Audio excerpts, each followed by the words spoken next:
పోషణ గంజతో కడుపు నిప్పుకునేటోళ్ళం. వాళ్ళని కన్నెత్తి కూడా చూడలేని కులంలో పుట్టినోళ్ళం. అటువంటి కులంలో పుట్టిన బిడ్డని జమీందారు పాడు చేశాడయ్యా. తన జీవితం నాశనం చేసేశాడు. ధర్మ ప్రభు, దానికి న్యాయం మీరే చెయ్యాలి బాబయ్య.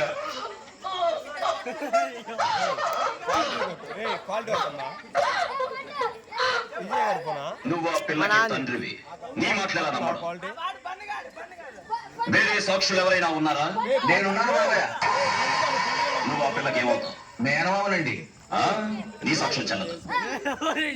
నేను కళ్ళారా చూసానయ్యా. నువ్వు ఆ పిల్లకి చుట్టానివేనా? మరి బాగా దూరం సత్రేకం పిండి వరస. దూరమైన దగ్గరైన బంధుత్వం బంధుత్వమే. నీ సాక్ష్యం కూడా చెల్లదు.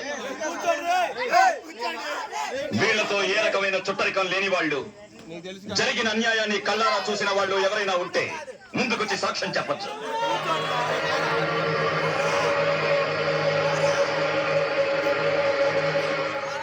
మీరెవ్వరికీ భయపడాల్సిన అవసరం లేదు.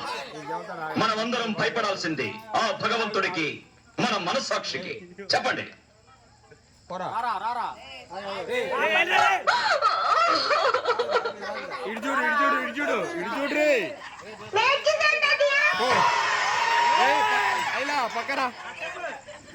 ఏం చూసావు నాన్న? ఈ అక్కని భుజం పైన వేసుకుని తీసుకెళ్ళాడు. అక్కేమో నేను కాపాడాన్ని కాపాడాన్ని అని అరిచింది. వాళ్ళు ఎన్నికైనా పరిగెత్తాడు. గాజు గుట్టు మీదున్న పాత బంగ్లాలోకి అక్క తీసుకెళ్లి తలపేశాడు. లోపల నుంచి అక్క ఏడుపులు కేకలు ఇచ్చాయి. అదే దాటి నేను చూసింది. ఏరా నీతి లేని కుక్క! పనిచేసే వాళ్ళకి తిండి బట్ట ఇచ్చి అండగా నిలబడి ఆశ్రయం ఇవ్వడం యజమానిగా మన ధర్మం. అలాంటిది నిన్నే నమ్ముకుని నీ పంచన పడున్న వాళ్ళ పడకనే పంచుకున్నావంటే మృగానికి నీకు తేడా లేదు. అయ్యా, ఊళ్ళోకి వెళ్ళి అమ్మవారి పసుపు తాడు పట్ల. ఇదిగో అమ్మాయి, ఇలా రా. ఏ చేతులతో అయితే ఆ అమ్మాయి జీవితాన్ని నాశనం చేశావో అదే చేతులతో ఆ అమ్మాయిలో తాళి కట్టి కొత్త జీవితాన్ని. ఇదే ఈ పాపారాయుడు తీర్పు. నీ తీర్పు మార్చు. అయినా ఇలాంటి అలగజనంతో ఆడుకోవటం మాలాంటి మామూలే. నేను మీ చెల్లెలు భర్తని. వీడు మాకు పుట్టిన బిడ్డ. కాస్త ముందు వెనక ఆలోచించి తీర్పు ఇవ్వడం నేర్చుకో.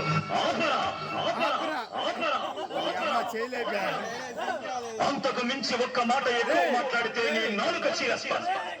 నా కళ్ళలోకి సూటిగా చూసి మాట్లాడడానికి భయపడే నువ్వు నా తీర్పుకి ఎదురు చెప్తావు. ప్రాణాలు తీస్తాను.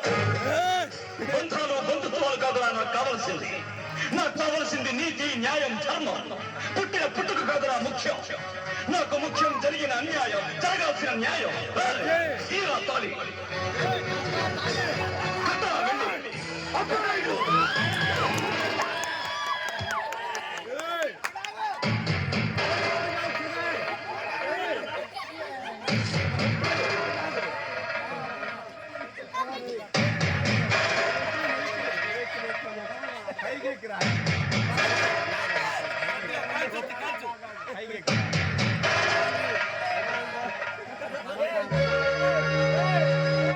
మీకోసం తాజా వినోదం.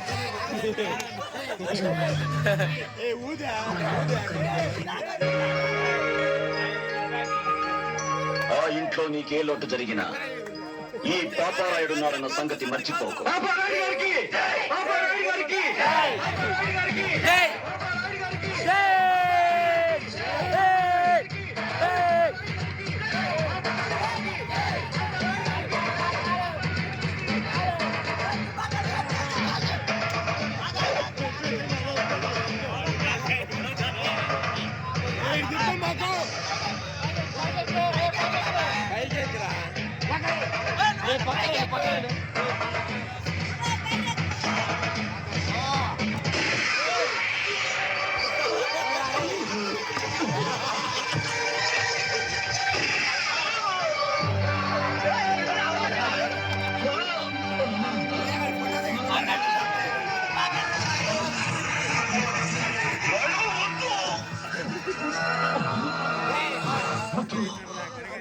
చెరువుని పసుపు కుంకాలు తుడి చెయ్యొద్దు.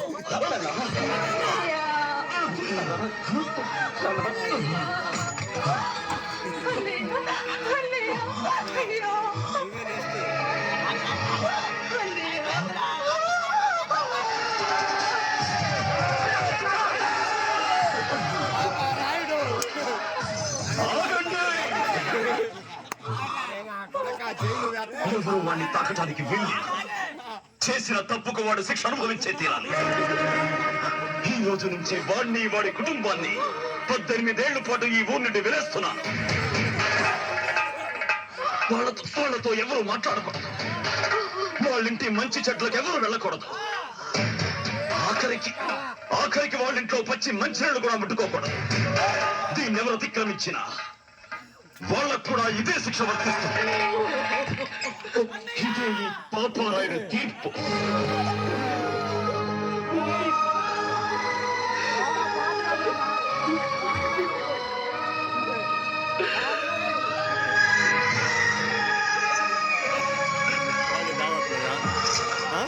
పెదరాయుడు దాని వీడి తర్వాత